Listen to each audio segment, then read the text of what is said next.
A couple months ago, I made a video checking out the Rockman pedal by MXR, and in it I talked about how this isn't really something I would use in a live setting. It's more of a tool to use in the recording studio, going direct into an interface, because it's really a processor. It's not really like an overdrive pedal or a distortion pedal that you can put in front of an amp. However, Seymour Duncan reached out to me suggesting that I try using this with their Seymour Duncan Powerstage 170 power amp.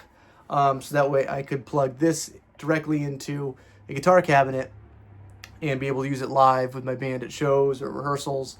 Because in theory, you could probably use this live if you plug DI, direct into the soundboard.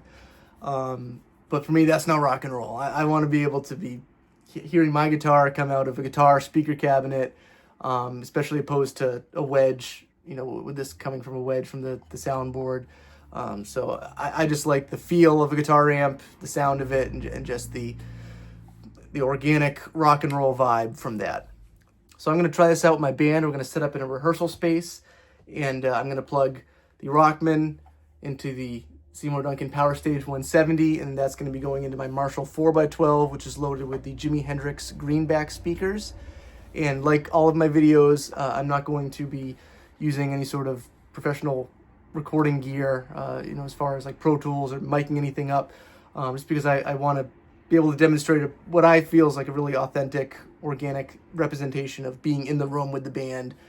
And the purpose of this is to show how good the Seymour Duncan Powerstage is to help take a processor and use it with a real guitar speaker cabinet, how good it sounds, and really how loud it can be too. So with 170 watts, it should be plenty loud to be with a full band without needing to mic up your speaker cabinet and put it through any sort of sound system. And just a disclaimer, this is sponsored content by Seymour Duncan. So let's check it out.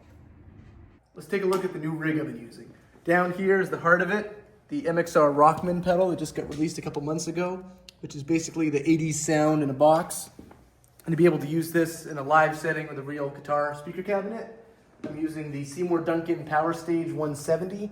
So my pedal board's just plugged into this, and this is plugged right into this Marshall cabinet, which is filled with Celestian Greenbacks. And I know I've said this in other videos, but the Rockman is more of a recording tool. It's more of a processor, but it's pretty old school 80s technology, so you don't really have the option to turn off any sort of cab simulation like modern processors do. However, the Seymour Duncan Powerstage has you covered because you have this 3-band EQ here. So what I'm going to do is I'm going to EQ it a little bit to make it a little bit more suitable for guitar speakers. So I'm going to bump the treble and the bass up a little bit just because it's a pretty mid-heavy sound coming from the Rockman. And of course I'm using one of my favorite guitars, my Kramer 84, and of course it's loaded with a Seymour Duncan JB. But let's get the band in here and we can hear how it sounds with a full band mix.